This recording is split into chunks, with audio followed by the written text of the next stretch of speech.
A ver, hoy tenemos que hablar de un tema muy pero que muy importante, así que nos vamos a poner en modo serio. Porque hoy vamos a hablar de un tema que preocupa, un tema que genera muchas dudas y un tema que genera mucha polémica a día de hoy en el contexto en el que estamos viviendo. Enero del 2022. Así que no vamos a ir con más introducción y vamos a hablar de las vacunas contra el SARS coronavirus 2 o COVID para los amigos. Y esto surge a raíz de varias noticias. Una es la variante Omnitrix, que todos la conocemos. Pero antes incluso de la noticia de la variante que llegó a Bolivia y esas cosas, la primera noticia que a mí personalmente me preocupó fue que el 28 de diciembre del año pasado, obviamente, 2021, un grupo radical de antivacunas atacaron un punto de inmunización en la ciudad del Alto. Pero atacaron de verdad, así en modo violento, porque lo que querían hacer era secuestrar las vacunas para luego destruirlas, ya sabes, conspiraciones. Y eso hicieron agrediendo físicamente al personal que estaba inmunizando, al personal de sanidad, y también a las personas que querían vacunarse o ya lo habían hecho recientemente. Y otra noticia es también que cada día en Bolivia se va haciendo récord diario de contagios. Eso es preocupante. Y la mayoría de las personas que estaban en terapia intensiva eran personas no vacunadas. Así que todo muy mal. Y también tenemos la noticia de que los líderes antivacunas, por lo menos 5 aquí en Bolivia, se han inmunizado, que son muy hipócritas ambos. Hipócritas. Y además tenemos la negligencia, como siempre, de nuestras autoridades, desde las alcaldías hasta el gobierno central. A tal punto que en el gobierno central dicen que comer pasto es bueno para el COVID, o dice que comer pasto te sana para curar la enfermedad. Y no es así, señor vicepresidente, no mames. Y por eso hoy vamos a hablar de las vacunas contra el COVID. ¿Qué tienen estas vacunas? ¿De qué están hechas? ¿Sirven? ¿Cuáles son las que llegaron? ¿Nos van a poner 5G? ¿Nos vamos a volver hombres lobos? No, nada de eso. Para empezar, no nos van a poner chip 5G, para empezar. Y además vivimos en un país donde el internet es muy pero muy malo y deficitario y además caro. ¿Crees que van a estar poniéndonos antenas 5G? Además iríamos con mucho lag, iríamos. Y la pregunta, ¿nos vamos a volver hombres lobos? Que esa pregunta, a ver, si nos ponemos serios, no, son mamadas. No hay argumento más estúpido para decir que las vacunas son malas que decir que nos van a convertir en hombres lobo. Además, a mí sí me gustaría ser un hombre lobo, la verdad. Pero no se pudo antes y aún no se puede ahora. No podemos modificar así la genética. No es tan fácil. Ubícate, niño, ubícate. Pero ahora sí, ¿las vacunas tienen efectos secundarios? Sí que los tienen, nadie lo va a negar, pero estos efectos son muy pero muy mínimos y llegan a verse en un grupo muy pero que muy reducido de personas. Es tan pequeño este grupo como tu picha, así que calma, no se siente ni siquiera como tu picha. Ahora lo que sí, las vacunas son muy seguras y sus efectos secundarios no son como las teorías de conspiración y los expertos te lo quieren vender. Yo tampoco soy un experto, pero la elaboración de este video desde el guión está siendo supervisada y asesorada por gente que sí sabe. Además, el guión de este video tiene varios días de investigación, bebé. Ubícate. Pero si tenemos que hacer una breve historia de las vacunas, viene de la vaca, historia real, así que no nos vamos a centrar en eso de momento. Pero de lo que sí vamos a hablar es de las vacunas que llegó a Bolivia contra el COVID. Pero antes de ir a los principales ingredientes de cada vacuna en específico, ¿cómo se hacen las vacunas en general? ¿Cómo se elabora una vacuna y cuáles son los ingredientes generales de esta sopa llamada vacuna? Pues empecemos. Pero en líneas generales, las vacunas tienen partecitas de los organismos que causan esta enfermedad o también tienen las instrucciones para hacer que estas partecitas indiquen cómo actuar y también indiquen al sistema inmune cómo se tiene que defender. ¿Ok? Eso es lo que pasa. Difícil no es de entender. Y ahora sí, lo que tenemos que tener en cuenta es que cada uno de los componentes de las vacunas cumplen una función específica y cada ingrediente se somete a varias pruebas durante el proceso de fabricación, que al mismo tiempo se verifica la seguridad en todos los ingredientes de esta sopa. No te vayamos a dar un dedo, como en la hot. Y ahora hay que ponernos a cocinar esta vacuna. Empecemos con el ingrediente principal, el antígeno, que es el ingrediente fundamental porque es el componente activo de la vacuna. Es el que genera la respuesta inmunitaria. La cosa es que el antígeno puede ser una pequeña parte del bicho que causa la enfermedad, ya sea una proteína o azúcar, pero también puede ser el bicho completo, debilitado o directamente inactivado, en coma podríamos decirlo. El siguiente ingrediente son los estabilizantes. Estos impiden reacciones químicas en la vacuna y evitan que los componentes de la vacuna se adhieran al vial, al frasquito por si acaso. Los estabilizantes pueden ser azúcares como la lactosa o la sacarosa, aminoácidos como la glicina, gelatina y proteínas. El último, las proteínas son opcionales. Ahora tenemos que poner a las sustancias tensioactivas, que son las que mantienen mezclados a los ingredientes de la vacuna. Es como el queso de la pizza, ponte. Estas sustancias evitan que los elementos que están presentes de forma líquida en la vacuna lleguen a asentarse o a aglutinarse. Y además las sustancias tensioactivas se usan para hacer helado, por si acaso. Y nuestro siguiente ingrediente son las tímidas sustancias residuales, que son minúsculas cantidades de algunas sustancias utilizadas durante la producción de la vacuna, que no llegan a ser componentes activos de la vacuna final, o sea, no actúan cuando te la ponen. Estas sustancias varían según el proceso de fabricación. Estas pueden ser desde proteínas de huevo hasta levaduras o antibióticos. Además, las sustancias residuales vienen en cantidades tan pequeñas que se deben medir en partes por millón o incluso en partes por 1000 millones. Muy poco. Después tenemos al diluyente, que es un líquido utilizado para diluir la vacuna en la dosis correcta. Generalmente se usa agua esterilizada como diluyente. Y por último, pero menos importante, tenemos al coadyuvante, un componente que no tienen todas las vacunas, sí, pero algunas las usan, algunas sí usan coadyuvantes. La cosa es que el coadyuvante, esta sustancia, mejora la respuesta inmunitaria de la vacuna, porque ayuda a retener la vacuna en lugar de la inyección durante un poco más de tiempo o también mediante la estimulación de células inmunitarias locales en el cuerpo. Y algo que tenemos que tener en cuenta es que el coadyuvante puede ser una pequeña cantidad de aluminio. ¿Y eso es malo, Nico? Pues no lo es, porque se demostró científicamente que el aluminio no ocasiona ningún problema de salud a largo plazo. Es más, casi siempre ingerimos aluminio en varias comidas y bebidas.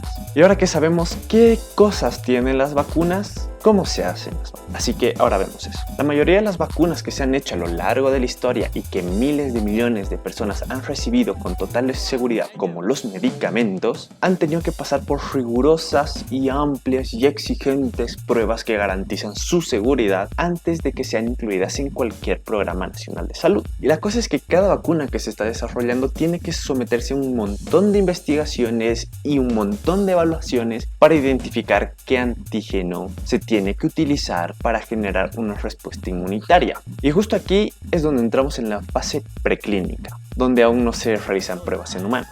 Aún no. En esta fase generalmente se hacen pruebas en animales, todo esto con la finalidad de evaluar su seguridad, todas las posibilidades de prevenir la enfermedad. Si es que la vacuna llega a provocar una respuesta inmunitaria en los animales en los que se las ha probado, se pasan a los ensayos clínicos. Y ahora es momento de probar la vacuna en persona. Y aquí es donde se entra en la fase 1. ¿Y qué pasa aquí? En esta fase se administra la vacuna a un pequeño grupo de voluntarios con el fin de evaluar la seguridad de la misma. Y también para confirmar que genera una respuesta inmunitaria y para determinar la dosis correcta. Generalmente en esta fase se la prueba en adultos jóvenes, sanos y todas esas cosas. Pero es en un grupo muy reducido de personas, unas pocas decenas de personas son en las que se les prueba la vacuna, más o menos así como la población de Pando, si es que existe. Y una vez pasadas las pruebas de la fase 1, la vacuna entra en fase 2. Ya en esta fase se administra la vacuna a cientos de voluntarios con el fin de evaluar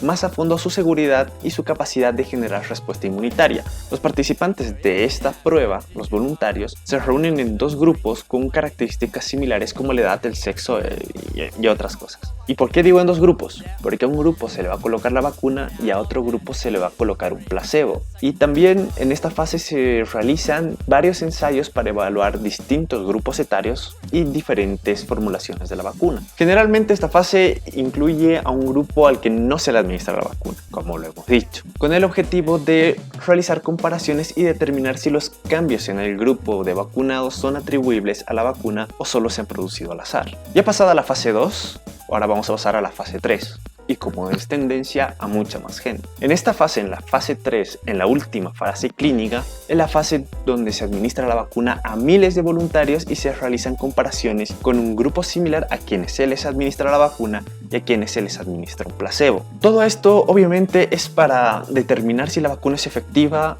contra la enfermedad y estudiar un grupo de personas muchísimo más grande. Generalmente la fase 3 se realiza en varios países, todo esto con la finalidad de asegurar la eficacia de la vacuna en relación con muchas poblaciones diferentes. Y algo que tenemos que tener en cuenta es que en la fase 2 y 3 los voluntarios y los científicos que realizan este estudio no saben a quiénes se les coloca la vacuna y a quiénes se les coloca el placebo. Y esto se le conoce como ensayo a doble ciego. Y estos ensayos se hacen para asegurar que en las evaluaciones la eficacia y la seguridad de la vacuna sean las adecuadas. ¿Y por qué se hace este tipo de ensayos, Nico? Me preguntarás. Y yo te responderé que esto se realiza para que ni los voluntarios ni los científicos se ven influenciados por quienes recibieron la vacuna y quienes recibieron el placebo. Esto no se queda aquí en que nadie sabe nada porque es obvio. Porque una vez finalizado el ensayo y ya obtenidos los resultados se revelan a todos los involucrados de la prueba quienes recibieron la vacuna y quienes recibieron el placebo. Una vez obtenidos los ensayos clínicos es muy necesario realizar exámenes de eficiencia y seguridad para obtener las aprobaciones reglamentarias a las normativas de salud pública.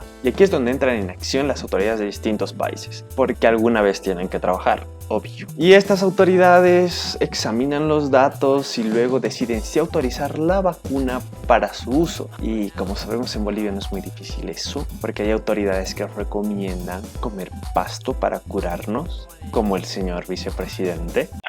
Varios, hasta pasto he comido.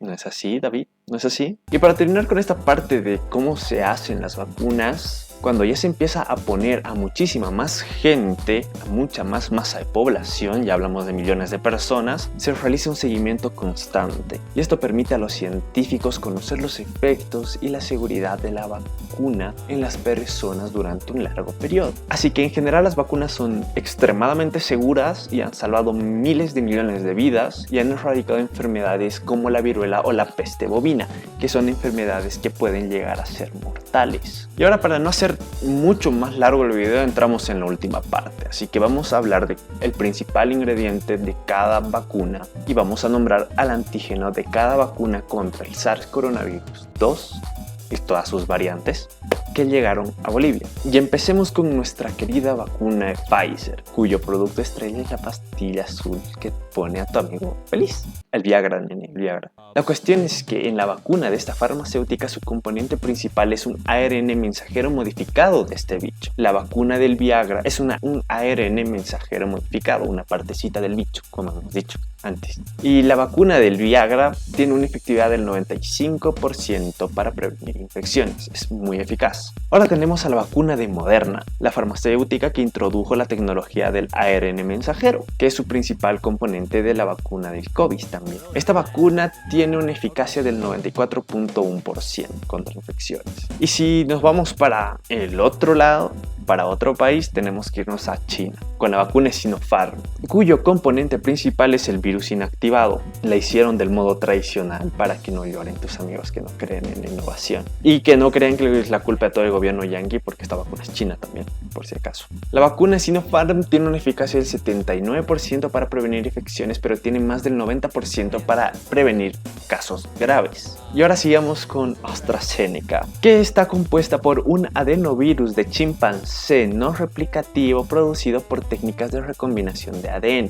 O sea, es un adenovirus, virus igual, de chimpancé que se replica, que lo han producido con técnicas de combinación de ADN y esas cosas, por si acaso. Pero este adenovirus expresa la proteína S del SARS-CoV-2 o la del COVID para los panas. Esta vacuna tiene un 63.1% de efectividad, pero es muy buena dosis de refuerzo. Y ahora sí que vamos con la vacuna de la polémica, la rusa Sputnik 5. Al igual que la AstraZeneca, Sputnik usa un adenovirus, solo que esta vez el adenovirus de la Sputnik es un adenovirus respiratorio humano que también replica la proteína S del COVID y también está modificado para no reproducirse. Esta vacuna tiene un 81% de de efectividad para evitar intervenciones. Y por último tenemos a la vacuna de Janssen, la filial belga de la farmacéutica que hace el talco para bebés y muchos otros productos para bebés Johnson & Johnson, que al igual que las anteriores, para que no lloren, también usa un adenovirus. Y esta vacuna tiene una eficacia del 66.3%. Y ahora que sabes cómo se hacen las vacunas y qué tienen las vacunas contra este bicho que nos está molestando mucho, que nada de malo tienen nuestras queridísimas vacunas. Así que no tienes excusa para no ir a vacunarte, a no ser que sea una excusa clínica. Así que nada, no seas tonto, no seas bobi. Ahora en serio, que estamos pasando por un muy grave problema a nivel mundial, hay otro alrededor de las vacunas que ni bien no es por los antivacunas, es por la misma gente que se quiere vacunar, que es la discriminación a las vacunas. Que si la sacaron la vacuna rápida, que si que no es la gringa, que no me gusta el país de donde vienen y todas esas excusas que ponen para incluso no vacunarse. No está bien. Todas las vacunas sirven y la mejor que puedes conseguir es la que hay, es la que te ponen. Y te lo dice alguien que no pensó 2 veces en ir a vacunarse con China y que se hizo poner la AstraZeneca refuerzo porque esa es la que hay, no como otros que justamente no quieren ponerse esas vacunas que están disponibles y sobran aquí en el país porque simplemente no son las americanas. No sean así, que sobran vacunas. Todas las vacunas sirven. Si bien no van a evitar que nosotros nos infectemos con el virus, estas vacunas van a hacer que no vayamos al hospital y que lo pasemos como una simple gripe de 3 días. Es tiempo de vacunarnos por los que no pudieron y también para agradecer el esfuerzo titánico que hizo la comunidad científica. Para todos los que se quejan de que salieron rápido es porque por primera vez en muchísimo tiempo, tanto gobiernos como farmacéuticas en general y gran parte de la comunidad científica tuvieron un mismo objetivo y por una vez en mucho tiempo se le puso muchísimo más dinero del que se le da a la ciencia y a la ciencia se le da muy poco, que se agradece, sí, esperemos que siga siendo así. Así que ve a vacunarte, no te hace mal, es más te cuidas y cuidas a los tuyos, así que todo chill. Y bueno, hasta aquí llegamos hoy y antes de terminar quiero mandar un saludo a Andy Arce. Hola. Y nada, si te gustó el video, sabes qué hacer, darle like, suscribirte, compartirlo y comentarlo, que me ayuda un montón. Y tampoco te olvides seguirme en mis otras redes sociales, que en Twitch ando muy activo, en TikTok más o menos, y en Instagram soy más íntimo. Así que nada, como siempre, muchas gracias por verme y nos vemos en el siguiente video. ¡Chao!